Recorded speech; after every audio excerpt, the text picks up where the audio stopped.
हा महाराष्ट्राचा अपमान आहे, या देशाच्या या भूमीचा हा अपमान आहे। आणि त्यामुळे जुनी कुठली तरी कागद काढून काहीतरी खोटं फेक नरेटिव्ह पसरवण्यापेक्षा सर्वप्रथम त्यांनी टिपू सुलतानची तुलना छत्रपती शिवाजी महाराजांची केल्याबद्दल पहिली माफी मागावी आणि नंतर बोलावं। ज्यांनी हा फोटो लावला होता त्यांचं असं म्हणणं आहे की आम्ही पुन्हा हा फोटो जो आहे तो लावणार आहे।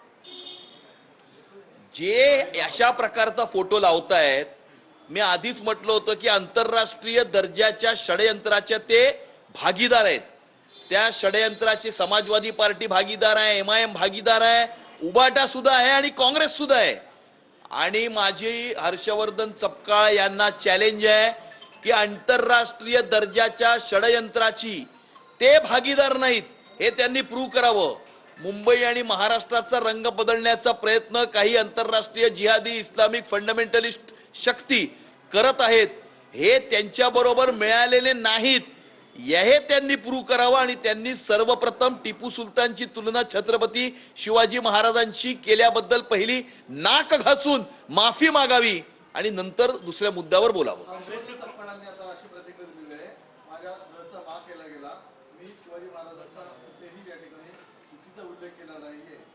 टिपू सुलतान सारख्या आक्रांताची छत्रपती शिवाजी महाराजांशी तुलना करणं हाच छत्रपती शिवाजी महाराजांचा अपमान आहे, अवमान आहे, या भूमीचा अवमान आहे, महाराष्ट्राच्या जनतेचा अवमान आहे, हिंदुस्थानच्या जनतेचा अवमान आहे। आणि त्यामुळे जरी त्यांनी छत्रपती शिवाजी महाराजांबद्दल काही उद्गार काढले नसतील, परंतु टिपू सुलतान सारख्या आक्रांताची छत्रपती शिवाजी महाराजांशी तुलना करणं हाच मुळात शिवाजी महाराजांचा अवमान आहे। काँग्रेसचे प्रवक्ते सचिन सावंत यांनी सुद्धा एक आरोप केला। त्यांचं म्हणणं आहे की भाजपचे माजी खासदार गोपाळ शेट्टी यांच्या उपस्थितीत 2001 साली अंधेरीतील शेरे मैसूर टिपू सुलतान मार्गाचं नामकरण करण्यात आलं होतं भाजपकडून। भाजपकडनं अशा प्रकारचं कुठलंही नामकरण करण्यात आलेलं नाही। त्यांनी रेकॉर्ड चेक करावा। काँग्रेसचा नगरसेवक मोहसिन हैदर खान यांनी हे नामकरण केलेलं आहे। आणि 13 वर्षापूर्वी, 14 वर्षापूर्वी, 15 वर्षापूर्वी कोणी काय केलं याच्यापेक्षा 48 तासापूर्वी तुमच्या राष्ट्रीय पक्षाचे प्रदेशाध्यक्ष काय बोलले याच्यावरती स्पष्टीकरण द्यावं, याच्यावरती माफी मागावी आणि नंतर दुसरे मुद्दे बोलावेत। संजय राऊत ज्या पद्धतीने गणेश नाईकांवर आरोप करतात एकनाथ शिंदेवर, त्या पद्धतीने संजय राऊत गणेश नाईकांना म्हणतात की तुम्ही स्वगृही आलात तर परत ते फायदा होईल। महाराष्ट्राच्या राजकारणातल्या विदूषकावरती प्रतिक्रिया देण्याची आवश्यकता मला वाटत नाही। जगदाळे कुटुंबीय जे आहे, पहलगाम मधल्या हल्ल्यामध्ये पुण्यातील जगदाळे कुटुंबातील व्यक्ती हे शहीद आपल्याला झाल्याचं दिसलं होतं।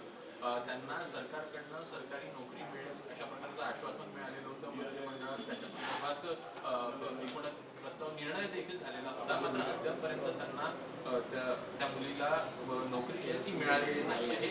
या संदर्भात मुख्यमंत्री आणि उपमुख्यमंत्र्यांचे पियांसंदर्भात त्यांनी संपर्क केला असं त्यांचं म्हणणं आहे, मात्र अद्यापही कोणतं उत्तर या संदर्भामध्ये शासनाच्या खात्याशी बोलून मंत्रिमंडळामध्ये जी मंजुरी झाली होती ती कार्यान्वित करण्याच्या दृष्टिकोनातून आम्ही जरूर पाठपुरावा करू आणि जे आश्वासन दिलेलं आहे ते जरूर पूर्ण करू। स्वीकृत नगरसेवकांसंदर्भात देखील आता चर्चा सुरू झालेली आहे, कारण की महापौर बसलेले स्वीकृत नगरसेवकांची तारीख देखील आहे ती जाहीर झालेली आहे।